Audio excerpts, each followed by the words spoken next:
रघुवंशनाथं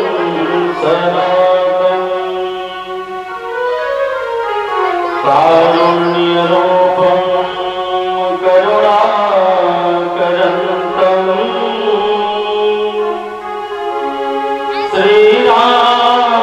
श्रीरामचन्द्रं शरणं प्रपद्ये।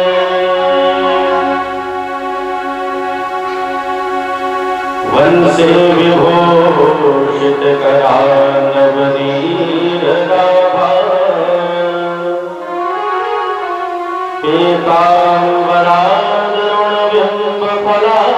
पीताम्बरादरुणबिम्बफलाधरोष्ठा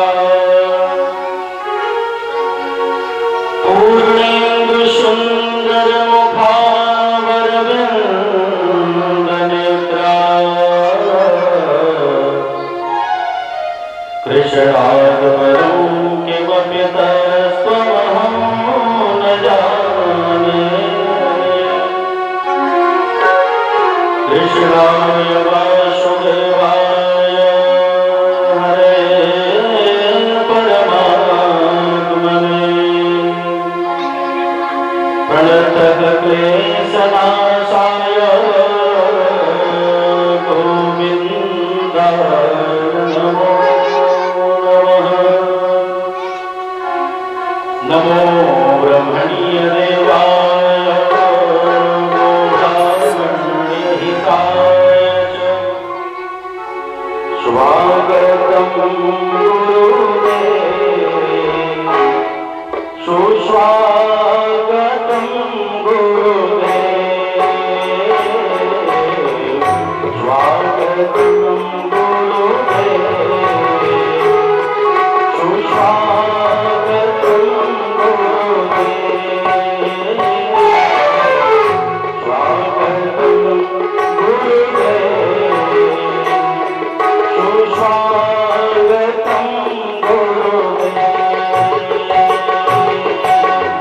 स्वागतं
सुरेश्वर अकारण करुणा वरणालय पीतांबरधारी शिवात्मय मूर्ति ठाकुर जी की श्रीमद् भागवत महापुराण एवं इस ग्राम की देवी पर श्री जी महाराज कथा को श्रवण करा रहे हैं। सौनक आदि ऋषि प्रश्न करते हैं कि प्रभु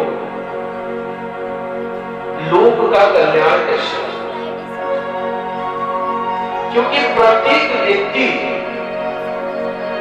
अपने अपने कर्मों से अपने अपने पापों से क्लेशित हो रहा है, उनका कल्याण कैसे?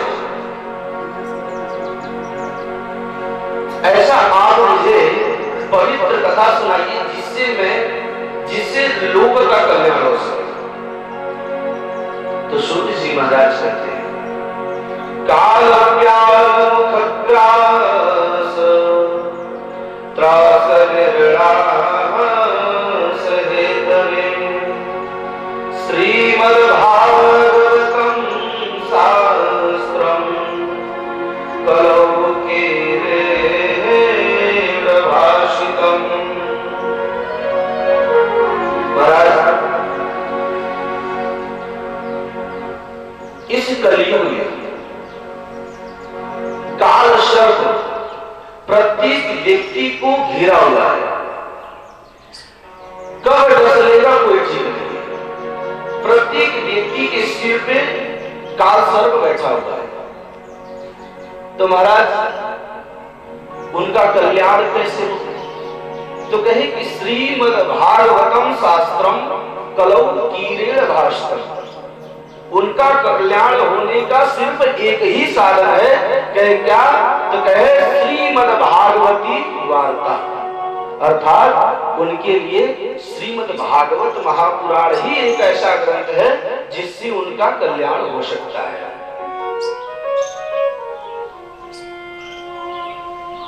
तो महाराज आप मुझे सौनक आदि ऋषि कहते हैं कि प्रभु आप हमें श्रीमद् भागवत महापुराण कथा सुनाइए। तो सूत जी महाराज कहते हैं कि ये जो कथा है ये सा विद्या या मुक्त है। ये जो विद्या है, ये जो भागवत कथा है, ये सिर्फ कथा नहीं है, ये मुक्ति का साधन है। एक बार की बात है, सुखदेव जी महाराज राजा परीक्षित को कथा सुनाने जा रहे हैं। इस कथा में इतनी शक्ति है मानो ये प्रत्यक्ष रूप में कल्प वृक्ष है। इतना श्रीमद् भागवत महापुराण में मोक्षदायिनी इसको गया है, कहा गया है। देखिए एक होता है भागीरथी, एक होती है भागवती रूपी। जो भागीरथी गंगा है वो तो तीर्थों में बहती है, परंतु ये जो भागवत रूपी गंगा है, ये जो अमृत है, ये ऐसी गंगा है कि घर घर में जा सकती है। इस पवित्र कथा को श्री सुखदेव जी महाराज राजा परीक्षित को श्रवण कराने जा रहे थे। तभी पर सारी देवता सुधा कुंभम गृहीत्यैव देवास्त्र समागम। तो माता ने बताया कि पुत्र एक बार मेरे और तत्व में होड़ हुई कि जो भी विजय प्राप्त करेगा वो दासत्व करेगा। जब ऐसा होड़ हुआ तो उसमें वनिता की विजय नहीं हुई और वनिता को दासत्व करना पड़ा। कहे महाराज कत्रू की एक शर्त थी। शर्त ये थी कि तुम मुझे अगर अमृत लाकर दोगे तो इस दासत्व से निवृत्त हो जाओगे। तब गरुड़ जी ने सोचा कि क्यों न इनको अमृत का कलश लिया के देकर हम इस दासत्व से मुक्ति पा लें, क्योंकि मैं इतना बलवान होते हुए, इतना बलिष्ठ होते हुए भी मैं ये जो छोटे छोटे सर्प दिखाई पड़ रहे हैं, आदेश करते हैं चलो यहाँ पर वो, तो मुझे उड़ना पड़ता है, यहाँ जाना, या वहां जाना, तो इस प्रकार का मुझे दासत्व करना पड़ता है। तो एक दिन गरुड़ जी महाराज विचार किए कि क्यों न देवताओं के पास से वह अमृत का कलश लेकर आया जाए। और गरुड़ जी महाराज देवराज इंद्र के पास गए, इंद्र से प्रार्थना किया, सर्वप्रथम प्रार्थना किया कि हे इंद्र जी, आप आपके पास जो अमृत का कलश है वह मुझे दे दीजिए। परंतु इंद्र ने कहा कि नहीं, ये कलश मैं नहीं दे सकता। गरुड़ जी महाराज बलपूर्वक उस कलश को इंद्र से ले लिया। जब इंद्र ने देखा कि अब मैं कुछ भी इस गरुड़ का नहीं कर सकता हूं, तो इंद्र ने गरुड़ से प्रार्थना किया कि हे गरुड़, ये जो कलश ले जा रहे हो ना, अगर उस सर्प को या उस पत्र को दे दोगे तो इस सृष्टि का सर्वनाश हो जाएगा, विनाश हो जाएगा, इसलिए इस कलश को तुम मत ले जाओ। गरुड़ जी महाराज और इंद्र में समन्वय हुआ कि देखो, मैं ये कलश वहां पर जैसे ही रखूंगा, तुम उस कलश को वहां से उठा लेना, और मैं भी मुक्त हो जाऊंगा और तुम्हारा कार्य भी हो जाएगा। महाराज इंद्र में और गरुड़ जी महाराज में समन्वय हुआ। गरुड़ जी महाराज ले जाकर वह कलश कद्रों को देते हैं, और पीछे पीछे इंद्र आदि देवता थे। जैसे ही कद्रों को दिया, गरुड़ जी महाराज को दासत्व से मुक्ति मिली। उसके उपरांत इंद्रादि देवता उस कलश को उस कद्रों से हठात पूर्वक छीनकर इंद्रलोक में लेकर चले गए। तो सुखदेव जी महाराज ने सोचा कि जो वो अमृत कलश के लिए कितना युद्ध हुआ, और वही आज इंद्रादि देवता अमृत का कलश लेकर इतने साधारण कह रहे हैं कि ये अमृत का कलश जो है इस राजा परीक्षित को दे दीजिए, और ये जो कथा अमृत है हमें पान करा दीजिए। सुखदेव में जल रहता था, वह एक वृक्ष के नीचे डाल दिया, और महाराज उसी वृक्ष के नीचे एक प्रेत बैठा था। उसको मिलता था, रोज जल पीता था। और एक दिन वो प्रकट हो गया। तुलसी जी महाराज तो डर गए, ये कहां से प्रेत निकल गया जो है पेड़ से। भागे बहुत तेज से, और 2 किलोमीटर तक गए। कहां तक? संकट मोचन तक गए। भागते भागते प्रेत भी पीछे पीछे गया। क्या महाराज डरते क्यों है? मैं आपके इस जल से प्रसन्न हूं। अगर आपकी इच्छा है, अगर आप कुछ मांगना चाहते हैं तो आप मुझसे मांगे, मैं देने के लिए आपके पास आ रहा हूं। कोई साधारण वस्तु, कोई साधारण मनुष्य है और उसके पीछे अगर एक प्रेत चले तो उसकी क्या स्थिति होगी तो आप समझ सकते हैं। अच्छा, हम लोग के पीछे चले तो शायद घर ही न पहुंच पाए, रास्ते में ही काम करता रहा। तो तुलसी जी ने कहा कि इस दास को सिर्फ एक ही चीज चाहिए, क्या तुम दे सकते हो? तो कहा भाई ठीक है, बताओ क्या चाहिए, अगर देने योग्य होगा तो जरूर दूंगा। तो कहे कि मुझे सिर्फ रघुनाथ का दर्शन करना है। महाराज तपस्या करते करते तुलसी तुलसीदास जी थक गए थे, परंतु रघुनाथ का दर्शन उनको नहीं हुआ था और दर्शन के लिए वो व्याकुल थे। तो कहे सिर्फ रघुनाथ के दर्शन के अलावा इस दास को और कुछ नहीं चाहिए जीवन में। तो महाराज उस प्रेत ने कहा कि जो आप रोज शांत सुखाय तुलसी रघुनाथ गाता जो करते हैं ना, जो सत्संग आप रोज गंगा जी के किनारे बैठ के करते हैं ना, वहां पर रोज हनुमान जी महाराज आते हैं। आश्चर्य, क्या वहां पर हनुमान जी महाराज आते हैं? हाँ, रोज हनुमान जी महाराज आते हैं और उन्हीं से भूत पिशाच निकट नहीं आवे, महावीर जब नाम सुनावे। महाराज उन्हीं के डर से तो हम चोरी से वहां बैठे थे। तो कहे कि आपको पहले हनुमान जी से मिलिए और हनुमान जी आपको ऐसे ही रोज उनसे मिला देंगे। तो कहिए तो अच्छी बात है। और जो है तुलसीदास जी महाराज सत्संग करने के लिए बैठे, उनका मन ही न लगे सत्संग में। एक बार नीचे, एक बार ऊपर, एक बार नीचे, एक बार ऊपर। और उन्होंने कहा था कि देखो, सबसे पहले वो व्यक्ति आता है और सबसे बाद में जाता है। एक श्रोता का यही एक उत्तम लक्षण होता है। जब व्यास पीठ पर व्यास जी को बैठने के पहले श्रोताओं को आकर विराजमान होना चाहिए। ये कथा सुनने का एक नियम है। और जब व्यास जी इस व्यास पीठ से उठकर अपने कक्ष में चले जाएं, तो फिर प्रसाद ग्रहण करके श्रोताओं को अपने अपने घर में जाना चाहिए।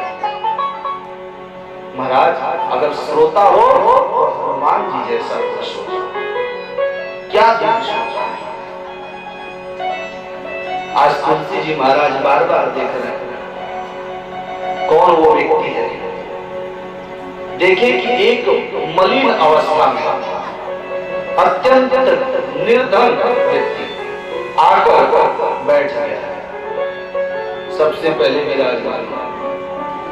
और जब कथा संपन्न हुआ तो वो व्यक्ति बैठा ही रहा। जब सब लोग चले गए तो पीछे पीछे वो भी जा रहा है। तुलसीदास जी महाराज संकोच में थे, क्योंकि अवस्था ऐसी थी, बोले न बोले, बोले न बोले।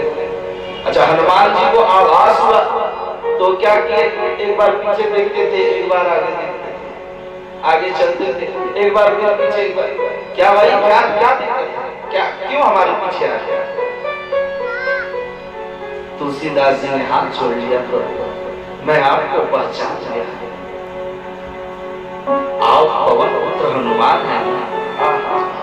जब तुलसी जी की ऐसी सरल वाणी सुनी तो हनुमान जी के मन में विचार आया कि इसको दर्शन देना ही चाहिए। क्या चाहते हैं?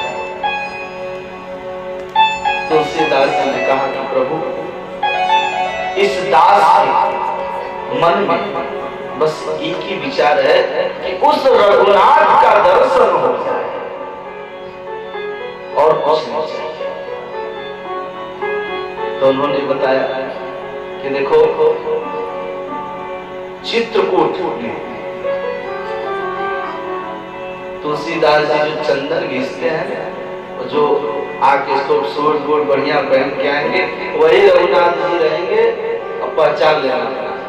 ठीक है महाराज, चित्रकूट जाके बढ़िया खूब चंदन घिस रहे थे।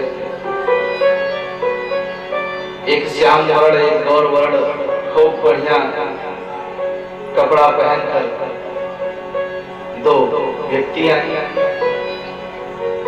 महाराज क्या मैं चंदन लगा सकता हूँ? हाँ, क्यों नहीं लगा सर? अच्छा, तुलसीदास जी एक बार चंदन देखे, एक बार स्वरूप देखे। हनुमान जी के बाद का जो है वो विचार कर रहे थे। उन्होंने कहा था तू अच्छे कपड़े पहन कर आएंगे, बढ़िया यंग रहेंगे, पहचाना आपको है। अब तुलसीदास जी विचार कर रहे हैं क्या कहें। है कि नहीं है? अच्छा, हिम्मत बनाते बनाते तुलसीदास जी ने कहा कि प्रभु अब मेरी परीक्षा मत लीजिए, अब आप दर्शन दे दीजिए। राम जी ने उनको दर्शन दिया। बोलिए श्री हनुमान जी महाराज की जय हो।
हमेशा भगवान का नाम स्मरण होना चाहिए और जीवन में इसके अलावा और कुछ नहीं है।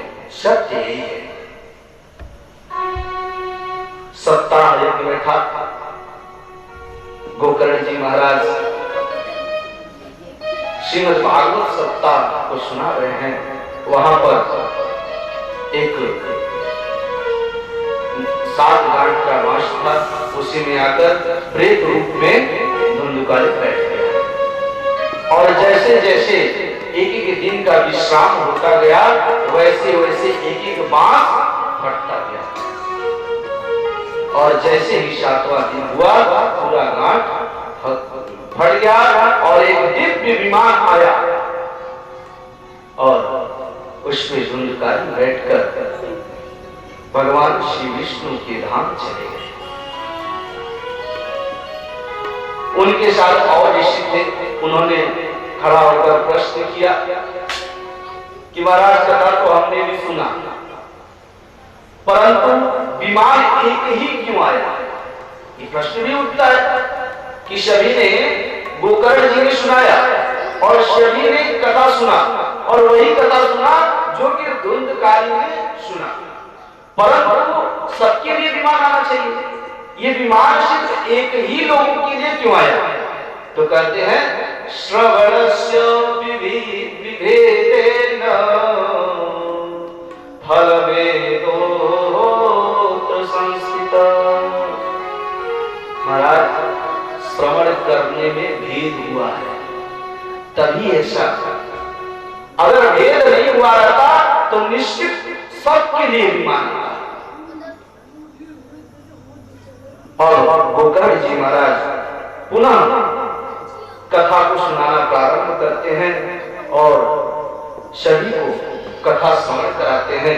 कथा श्रवण करने के उपरांत विमान आता है और सारे ऋषिगण अपने अपने धाम को चले जाते हैं। बोलिए गोकर्ण जी।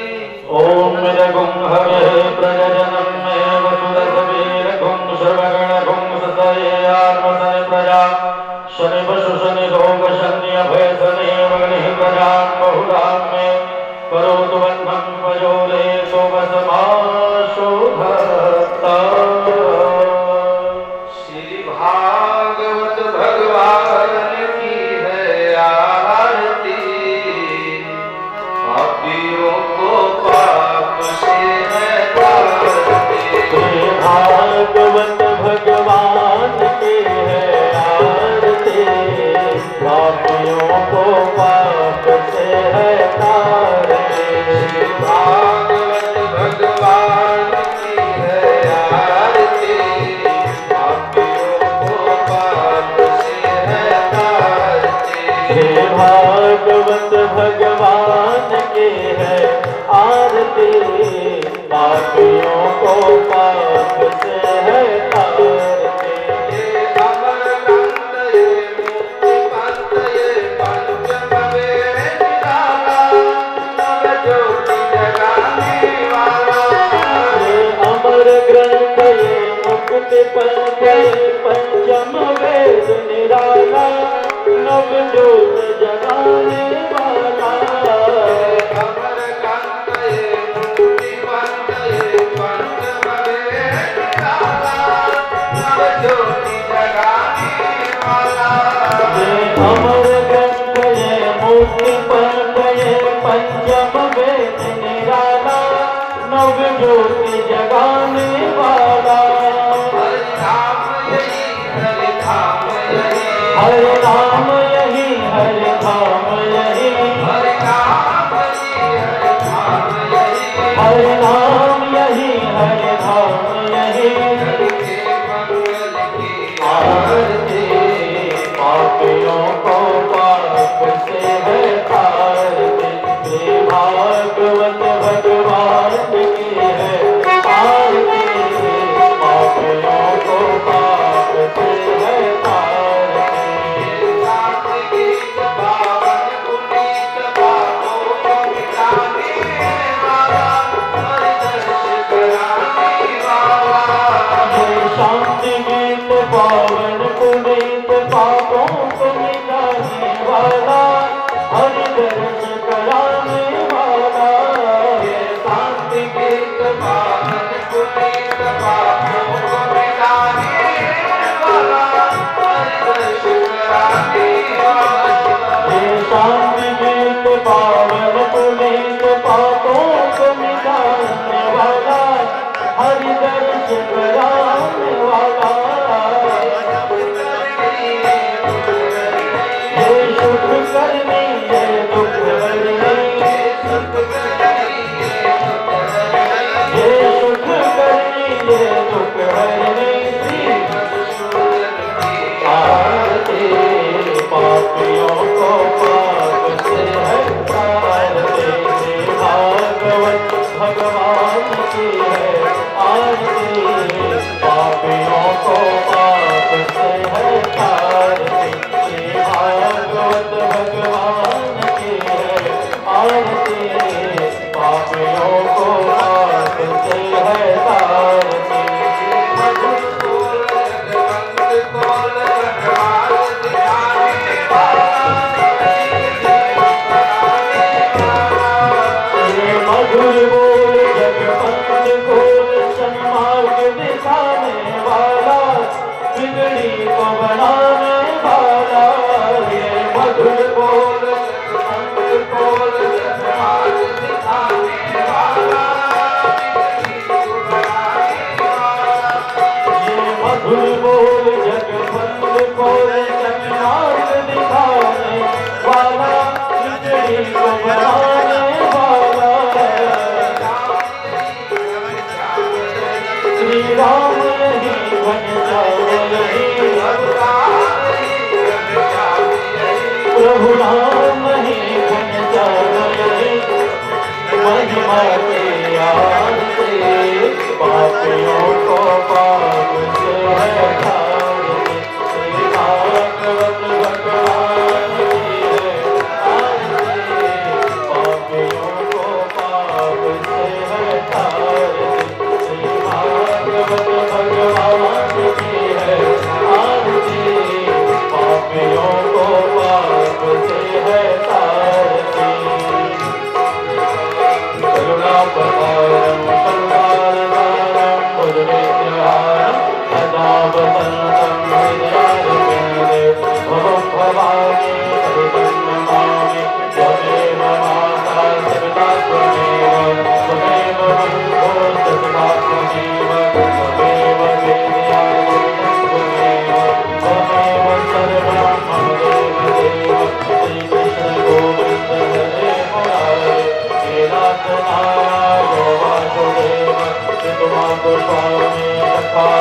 संकेत मंत्र